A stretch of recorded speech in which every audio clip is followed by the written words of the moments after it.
Well, good morning. This is day 4. We spent the night at across from the Fox and Hound Bar and Grill.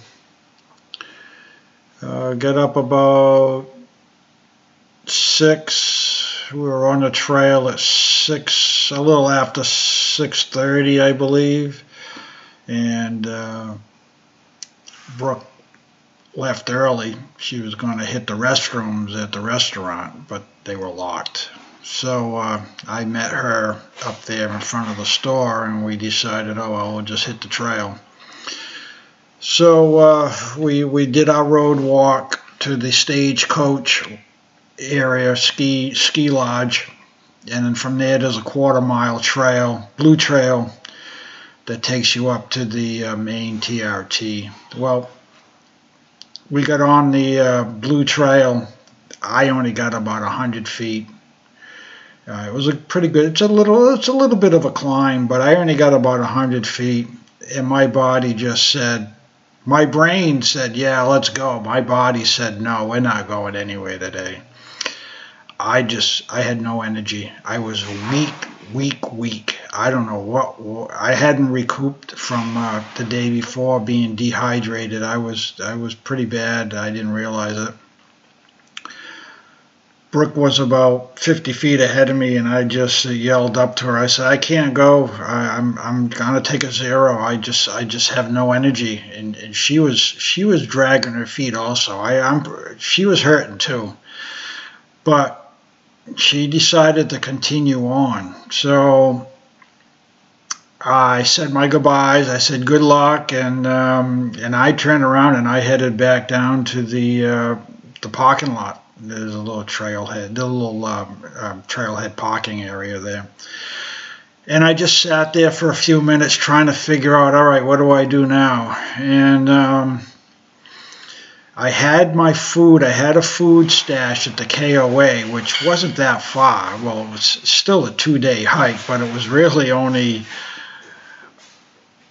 a 20-minute car ride. So I figured, well, I'll just go to the KOA and I'm going to take a 0. And I'll just resupply a little early, and I'll come back on the trail on the next day. So that's what I did. I ended up going online. I went to Uber and, punched in my information, where I was and where I wanted to go, the KOA, which is in South Lake Tahoe, which is only 3 miles from the Echo Lake trailhead. So come to find out, there was a Uber driver 2 minutes away. He actually lived in the condo right next to the trailhead where I was sitting. So I swear within 5 minutes he pulled up, and he gave me a lift to the KOA. And I got at the KOA. It was like 7:30 in the morning. They weren't even open. So I had to sit around till 8:30 until somebody showed up, and they gave me a site. I had a tent site, and I just stayed there for the day. I just resupplied, got my boxes. I went through all my gear, and I ended up unloading at least 6 pounds of stuff that I wasn't using. And I asked them if I could leave a drop box there, and I would be back at the end of my trip in a week. And they said, oh yeah, no problem. These people were super. These people at the KOA, highly recommend stopping there. You're going to see in the video, I did a video of their store and their shower area, and you don't have to stay there to use their services, but they will charge you for the services. I think the showers were $5, and laundry was like a couple of bucks, and you can just walk in and use their services. I didn't realize that, and you'll see that in the video coming up here shortly. But you could do a real 3-4 day food supply out of their little camp store. they had all kinds of stuff in there. Very impressed, and I didn't read that anywhere in the literature, so I'm gonna give it to you right out here. You'll see in the video everything that they have. I went down all the aisles and with the video camera, so you'll see how you can resupply at this spot. Really nice, very convenient. When I did finally get back on the trail, I went to the Echo Chalet, which has that little restaurant / store. Don't waste your time. Don't even plan on going in there. They don't have anything. I mean, they're just a day hiker snack bar. That's all they are. Very, very, very high priced.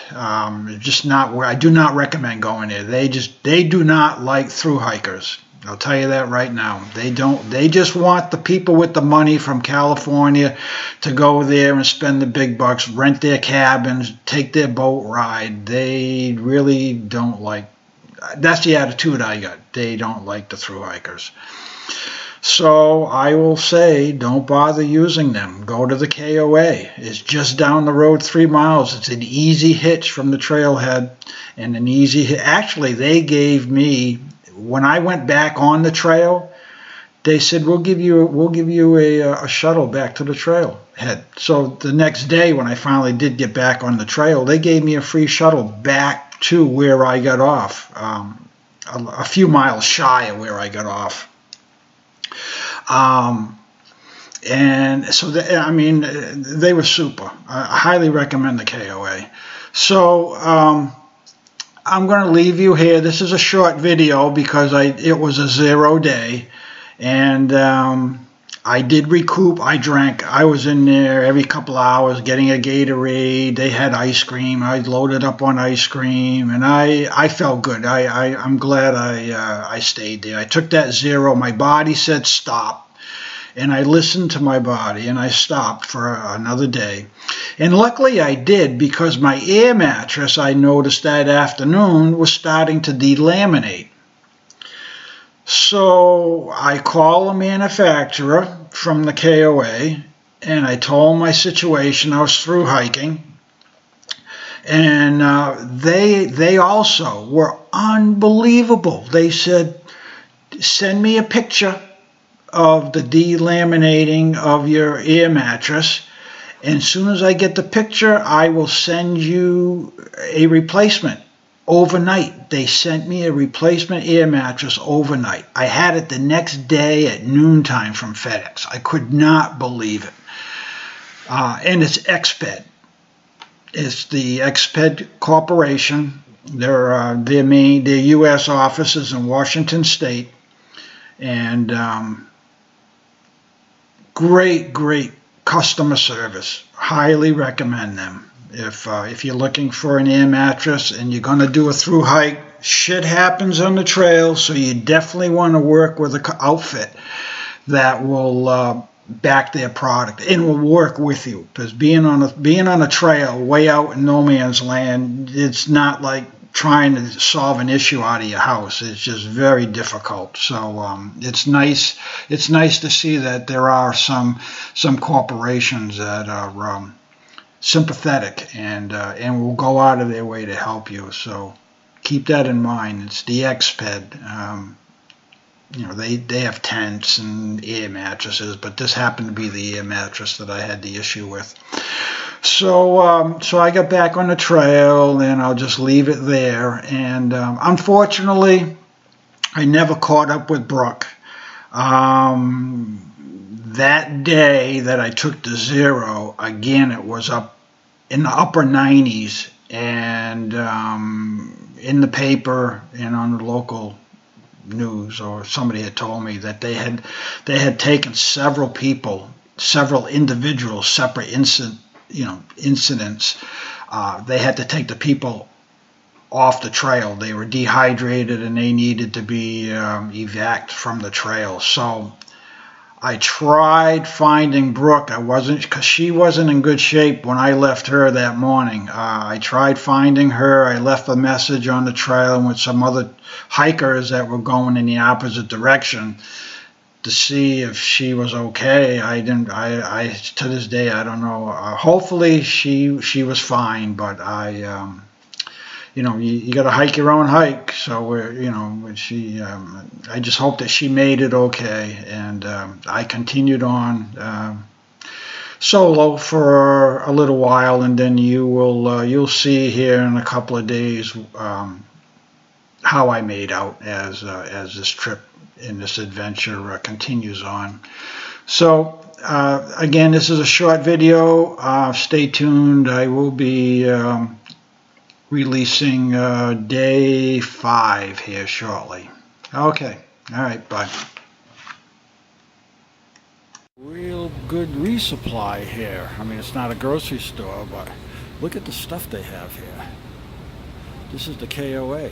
Only 3 miles down for Echo. Showers, like $5, something like that. Laundry. This is a nice little spot. Look at this. Huh?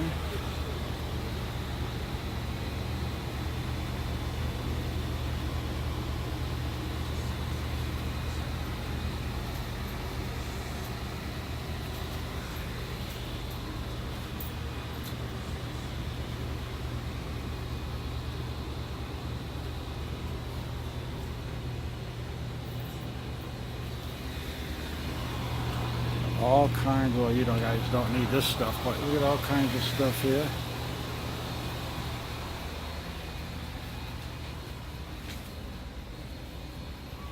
And then you get all your bars. That's what I'm missing, my Reese's, but they would be melting with this heat. Look at this, huh? Yeah, you could do a nice little resupply here.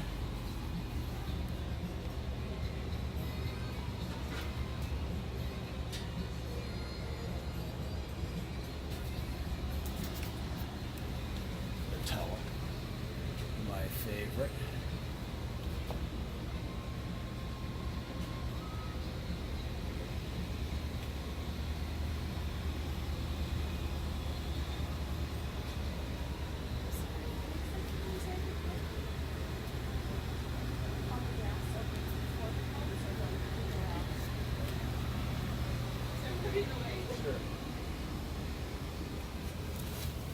Pasta sides.